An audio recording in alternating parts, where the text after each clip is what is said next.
हम भोजपुरी गायक राहुल जौनपुरिया आप सब भोजपुरी श्रोतागण लोगन के हाथ जोड़ के प्रणाम करतानी। हमारी ई नयका एल्बम दोपहरिया में प्यार करी हमरा उम्मीद बाटे भैया आप लोगों सुनिहन देखियन आ हमके उहे प्यार दुलार दिहन जौन हम प्यार दुलार चाहतनी।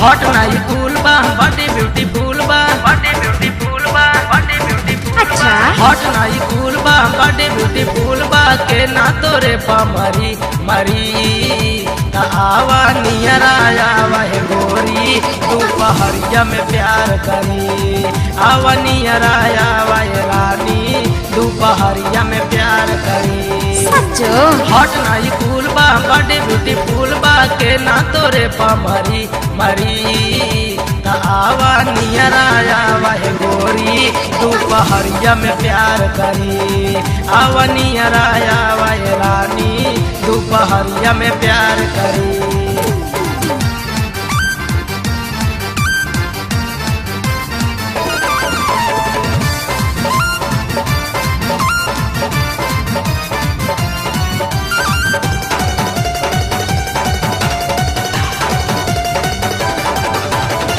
खत भोरे भोरे हो खाना बनावेल सुबेरे हो सजिया के निकल लूना घर से मम्मी पापा के डरे हो मम्मी पापा के डरे हो खत भोरे भोरे हो खाना बनावेल सुबेरे हो सजिया के निकले लूना घर से मम्मी पापा के डरे हो मौका बाटे लुटा लहरी लहरी आवा नियरा आवा है गोरी दोपहरिया में प्यार करी आवा नियरा आवा है गोरी दोपहरिया में प्यार करी।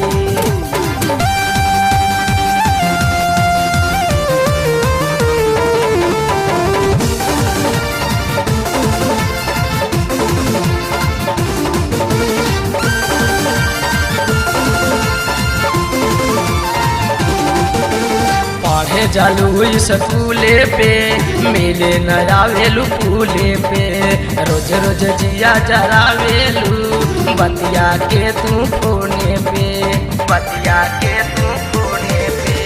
पढ़े जालू स्कूले पे मिले न आवेलू फूले पे रोज रोज जिया जरावेलू बतिया के तू फोने पे जन कहिया दिल भरी भरी आवा नियरा आवा है गोरी दोपहरिया में प्यार करी आवा नियरा आवा है गोरी दोपहरिया में प्यार करी।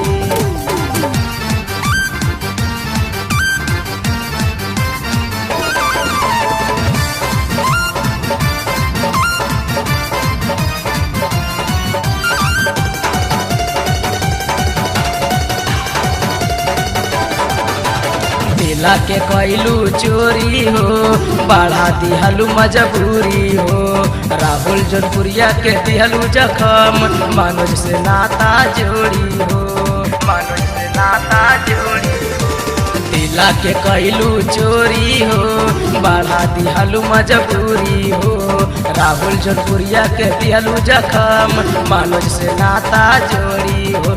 रोशन देवर हवे बहरी बहरी आवा नियरा आवा है गोरी दोपहरिया में प्यार करी आवा नियरा आवा है रानी दोपहरिया में प्यार करी। हॉट नाई कूल बा बड़ी ब्यूटीफुल बा के ना तोरे पा मरी मरी ता आवा नियरा आवा है गोरी दोपहरिया में प्यार करी आवा नियरा आवा है गोरी दोपहरिया में प्यार करी।